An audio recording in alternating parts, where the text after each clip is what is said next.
Welcome back dito sa channel natin. Andito tayo ngayon sa may EDSA. Sinimulan na nga ng DPWH ang EDSA rehabilitation. Kung babalikan natin na postpone nga yung EDSA rehabilitation na sisimulan dapat last year. At ngayon nga ito na ang phase 1 ng EDSA rehabilitation project. Mula dito sa may EDSA extension hanggang sa may Orense sa Makati City.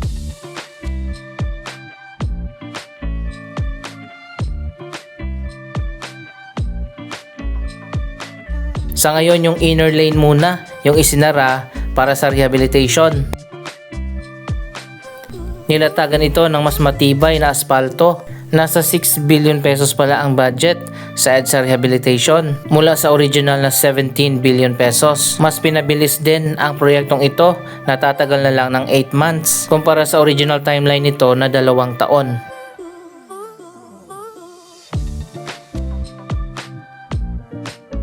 By segment yung gagawin na pagsasara sa iba't ibang bahagi ng EDSA para hindi masyado magkaroon ng mabigat na traffic.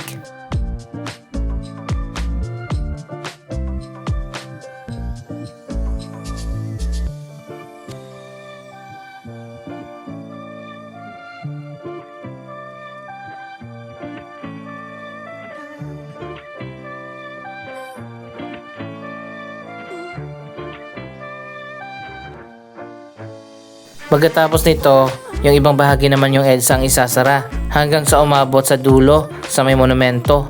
At pagkatapos niyan yung outer lane naman yung isasara at lalatagan ng asfalto.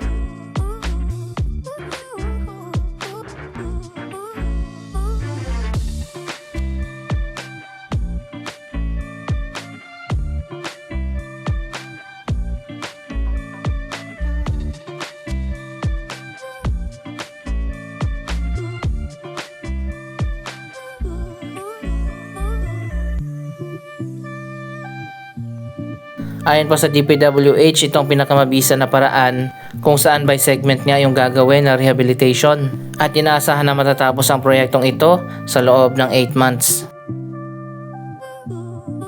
By the way, iba ang EDSA rehabilitation sa EDSA Rebuild project. Ang dating EDSA Greenways na hindi na nga natuloy, ngayon ay EDSA Rebuild na ang magiging bagong pangalan. Sana ngayong 2026 matuloy na talaga ang proyektong yan. Sa pagkakaalam ko may napili na winning design para sa EDSA Rebuild na sisimulan din ngayong taon.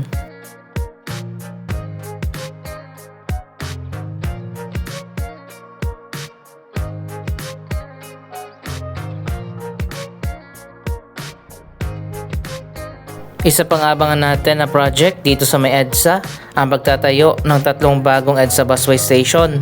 Isa sa Cubao, isa sa Magallanes at isa sa may PITX. Hindi kasama dyan ang ongoing na ginagawa sa ngayon na bagong Kamuning Station ng EDSA busway at ang rehabilitation ng existing na mga EDSA busway station sa Monumento, Bagong Barrio at magsisimula na rin ang renovation sa North Avenue Station at Guadalupe Station ng EDSA busway.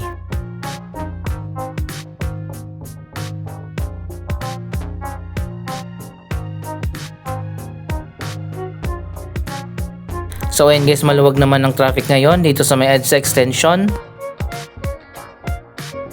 Ito na pala yung bagong building ng Double Dragon, tapos na. Dito yan sa may kanto na Macapagal Avenue.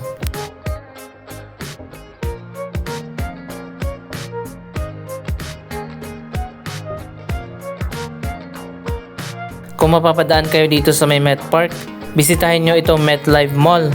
Tinanggal na nila yung fountain dito para magkaroon ng bagong walkway papunta dyan sa mall.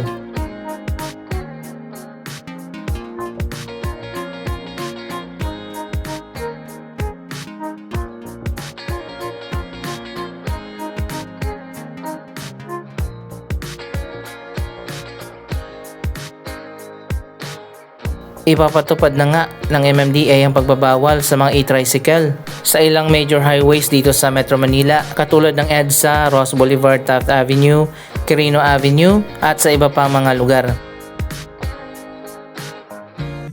Pwede rin kayong mamasyal dito sa loob ng Met Park. Nandito ang pinakamalawak na outdoor theme park.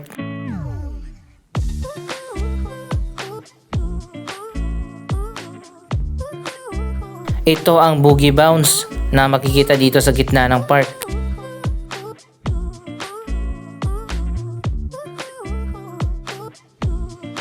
Andito sa bandang dulo yung ticket booth.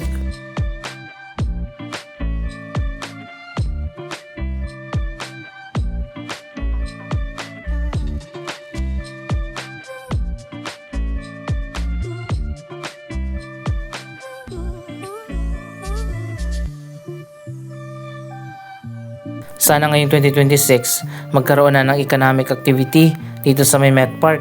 Sayang kasi yung mga commercial areas dito.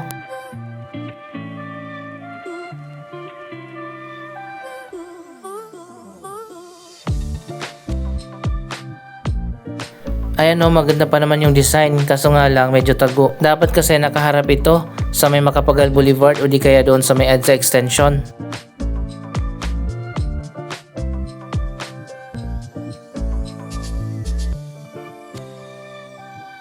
Sayang yung mga commercial space dito.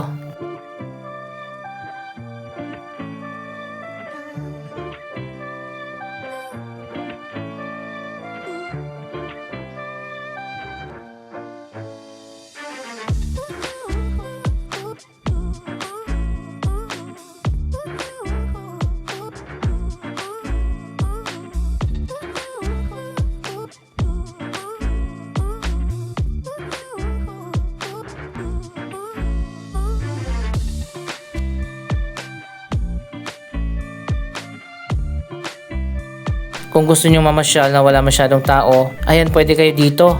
May bago rin mga park na binuksan na, katulad ng Rojas Boulevard Promenade Phase 1 at Phase 2.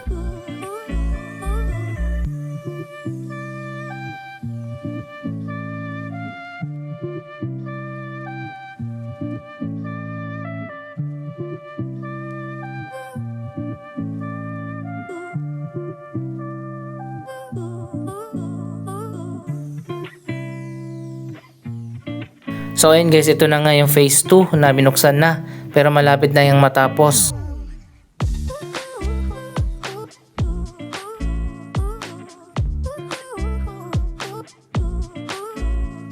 Dito naman sa kabila yung phase 1, mas auna nang nagbukas. Maganda yung mga park dito, pwede kayong mag-walking at jogging.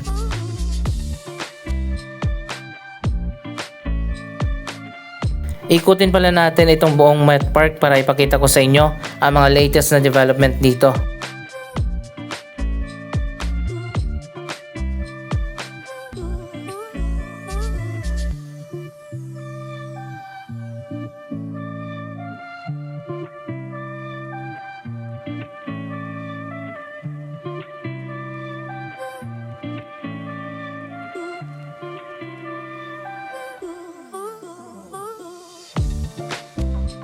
Ayan, marami ding mga upuan dito.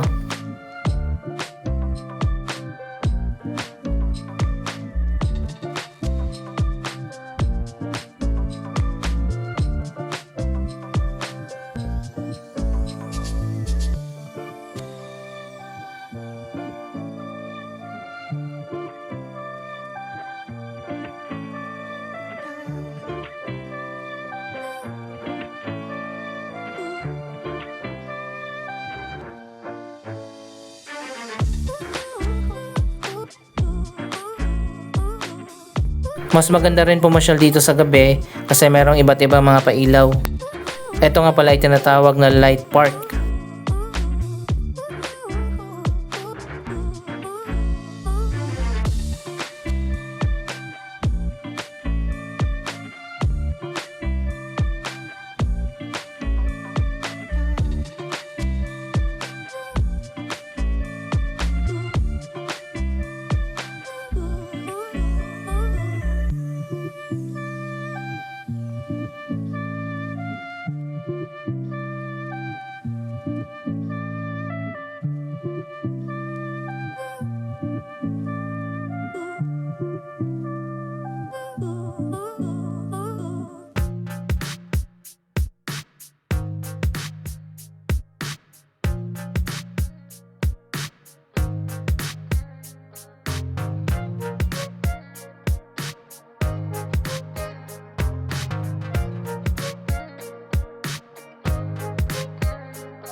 Diretso tayo hanggang sa dulo tapos ikot tayo dito sa kabilang side.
Medyo mahaba din ang park na ito, ang Rojas Boulevard Promenade, na ginastusan pa ng 70 million pesos ng MMDA.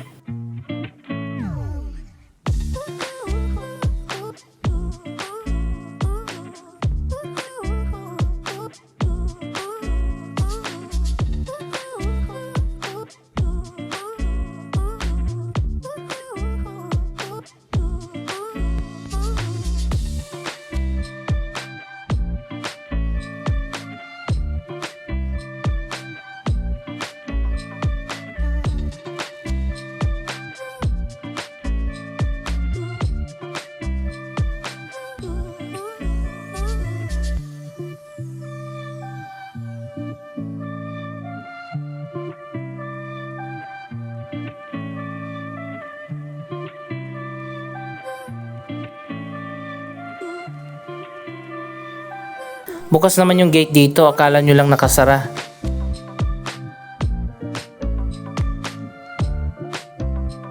Ayan, dito na tayo sa kabilang side. Ito na yung bagong street na binuksan sa tabi ng mga residential condominium.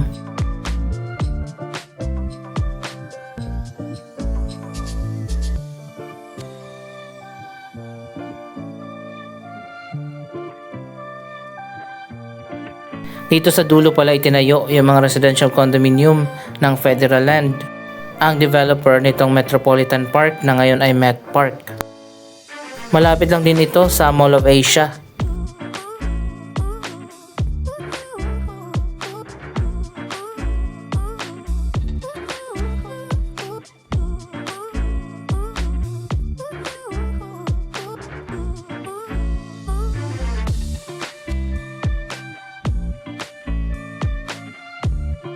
Dalawang magkaibang cluster pala ito ng mga residential condominium.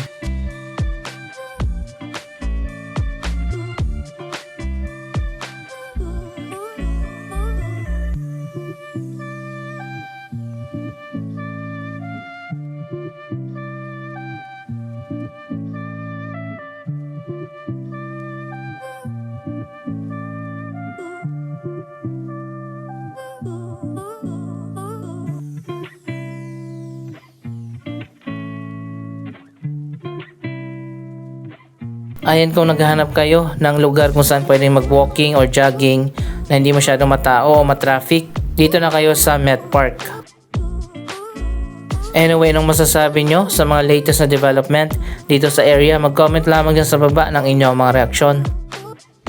Maraming salamat sa inyong panonood. Huwag kalimutan na i-like, i-share ang video ito at mag-subscribe. Thank you for watching!